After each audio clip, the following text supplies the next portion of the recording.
সেদিনকে শুনেছিলেন, দেখেছিলেন 9 মিনিট 23 সেকেন্ডের বক্তব্য। কত লোক কেটে বেরিয়ে গেছেন, কত লোক বলছেন ও কি বলে বুঝিও না, সরে গেছেন। কত লোক মন দিয়ে শুনেছেন, ভালো লেগেছে। রেয়াজ শুনেছেন, রেয়াজ মঞ্চে না, মঞ্চেও অন্য দৃশ্য হবে। যখন মঞ্চে থাকবো আমি তখন অন্য দৃশ্য। ওই ছেলেটির কথা বলছিলাম, যে ছেলেটি খায় বেশি, বাড়ি থেকে তাড়িয়ে দিয়েছে, একটা আশ্রমে গিয়ে স্থান নিয়েছে, সমস্ত কাজের বদলে একটু খাওয়ার পাবে। সেইটার দ্বিতীয় পার্ট, ওই যে বোরলিন বোর প্লাস চুলকানির মলম অ্যাড দেয় না টিভিতে, সিরিয়ালের আগে সিরিয়ালের পরে মধ্যে, আমি সেরকমভাবে বন্ধ করে দিয়েছিলাম 9 মিনিট 23 সেকেন্ডে। সেইটা শুরু এখন। ছেলেটা কাজ করে, খায়, অনেক খায়, অনেক। 10 জনা লোকের খাবার একা খেয়ে নেয়, কিন্তু সমস্ত কাজ করে মন্দিরের, জল আনা, মোছামুছি, হ্যান ত্যান টিপটপ করে রাখে মন্দির। এবার বাবা মানে যে সাধু বাবা, যে মহারাজ, সে মহারাজ দেখছে খায় তো অনেক, বাপরে বাপ, রাখে কোথায়, এত খায় রাখে কোথায়। আবার মনে মনে ভাবে না, কাজ তো অনেক করে, খাক, সবাই তো খায়, ও খাক, ও তো ভগবানের জীব, ওকে তো ভগবান সৃষ্টি করেছে, আল্লাহ খোদা রহমান সৃষ্টি করেছে, খাক। খাওয়া দাওয়া করে দিব্যি আছে। একদিন একাদশী পড়েছে, একাদশীর দিন তো ঝোলে তেলে অম্বলে খেতে পারবে না। আর মহারাজ বাবা বলছে, বাবারে, মহারাজের কাছে গিয়ে বলছে, বাবা আজকে তো একাদশী বললেন, একাদশী কি? বলছে একাদশীর দিন এই সমস্ত কিছু হবে না, উনুন জ্বলবে না। তা তাহলে আমি খাবো কি? বলছে একাদশীতে না খেয়ে থাকতে হয়, মানে খুব কষ্ট, একাদশী তো একাদশী পালন করতে হয়, ভালো। বলছে ও সব আমি পারবো না, আমাকে খাওয়ার ব্যবস্থা করতে হবে। তখন মহারাজ দেখলো যে এত খায়, আর ওকে যদি খাওয়ার ব্যবস্থা না করি তাই তো আর এক পাপ হবে। শোন, তুই একটা কাজ কর, তুই ওই যে মাঠটা, ওই যে মাঠের ওইখানে গাছ আছে, দেখতে পাচ্ছিস? বলছে হ্যাঁ। ওইখানটাতে তুই কর, 2 কেজি আলু, 1 কেজি, 2 কেজি চাল, এই সমস্ত নিয়ে গিয়ে তুই ওই নিজে ফুটিয়ে ফুটিয়ে নিয়ে নিয়ে খা, পারবি? বলছে হ্যাঁ বাবা, তাহলে খুব খুশি, না খেয়ে আমি থাকতে পারবো না, একাদশী বলে না যাই বলেন না, আমি সব কাজ করবো, আমাকে খাবার দিতে হবে।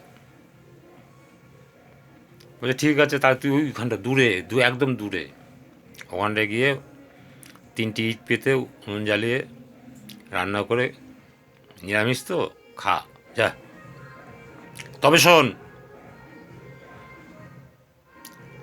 মন্দির কিন্তু রামের মন্দির, রামকে না দিয়ে কিন্তু খাবি না, রান্না হবে, রামকে দিবি, রাম খাবে, তারপর তুই খাবি, বুঝতে পেরেছিস?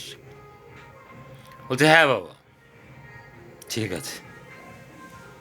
ও সেই অবস্থায় চাল, মুগ ডাল, আলু নিয়ে ওই গাছতলায় গিয়ে 3টে ইটের মধ্যে ফুটিয়ে বেশ আগুন টাগুন জ্বালিয়ে রান্নাবান্না করে, চান টান করে এসে বলছে যে আমাকে তো মহারাজ বলেছে রামকে না দিয়ে খাবি না, রান্না তো হয়ে গেছে, খিদেও আমার পেয়ে গেছে। এবার রামকে ডাকছে, রাম, রাম, তুমি আসো, নাহলে তো আমি খেতে পারছি না, আমার খুব খিদে পেয়েছে, রাম তুমি আসো, আর আমি খেতে পারছি না। কাতর স্বরে বলছে, রাম তুমি আসো, আল্লাহ তুমি আসো, ভগবান তুমি আসো, কাতর স্বরে বলছে। কোথায় রাম আসছে, কোথায় আল্লাহ আসছে? সে ডেকেই ওই যে ওর মনে বিশ্বাস, মহারাজ বলেছে রামকে না দিয়ে খাবি না, কিন্তু রাম খাবে, তারপর তুই খাবি। বুঝতে পেরেছিস? বলছে হ্যাঁ। এবার ও জানে রামকে ডাকলে রাম আসে, রাম খায়, সেই বিশ্বাস নিয়ে রামকে ডাকছে, রাম তুমি আসো। আমি কিন্তু সহ্য করতে পারছি না, আমার কিন্তু ভালো লাগছে না, এরপর আমি রাগ হয়ে যাব, আমি কিন্তু আর খাবো না। এই কাতর আবেদন শুনে রাম আর থাকতে পারছে না। রাম সীতাকে নিয়ে বলছে, সীতা তুমি চলো, দেখো কি অবস্থা, চলো আমরা যাই, নাহলে তো খাবে না। ওর মনে বিশ্বাস রাম এসে খায়, তারপরে ওই আকড়ার মানে ওই মন্দিরে সবাই বোধহয় খায়, তা আমরা না গেলে কিন্তু খাবে না, চলো। সীতাকে নিয়ে এসছে,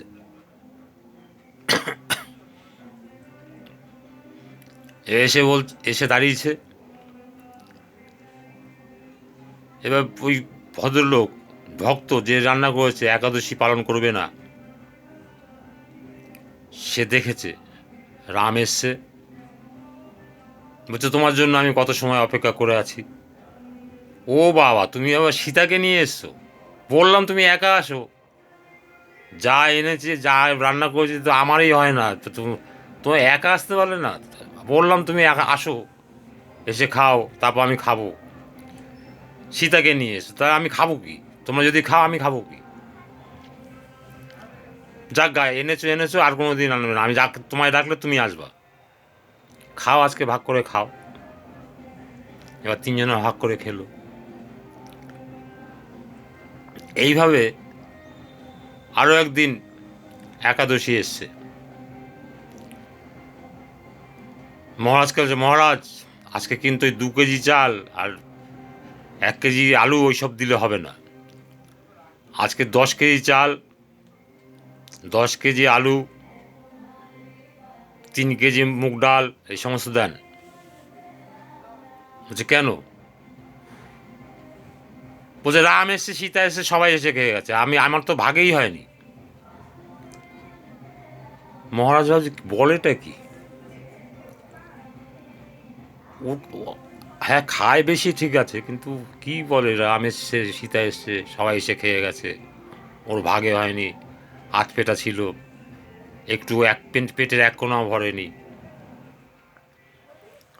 তাহলে কি ব্যাপারটা কি? বলছে না, আমাকে কিন্তু এই আজকে 10 কেজি আলু, 10 কেজি চাল, এইসব সব দিতে হবে, আজকে আমি মানে একাদশীটা আজকে ভালো করে পালন করবো। বলছে অত দিয়ে কী করবি তুই? তাহলে আজকের আবার এখানটায় আমি ওই টিভির অ্যাডের মতো চুলকানির মলম, দাঁতের মলম, বোরিন প্রো প্লাস করে ছেড়ে দিই, তা তো একটা আকর্ষণ থাকবে পরে সিরিয়াল দেখার জন্য। বক্তা, শুনতে ভালো লাগে না। ভালো লাগবে না মানে, শোনার মতো কথা হলেই তো শুনতে ভালো লাগবে। এখন অ্যাড চলে এসছে, বোরিন ব্রো প্লাস, ব্রো ক্যালেন্ডুলা, তাই স্টপ করে দিলাম। নেক্সট আবার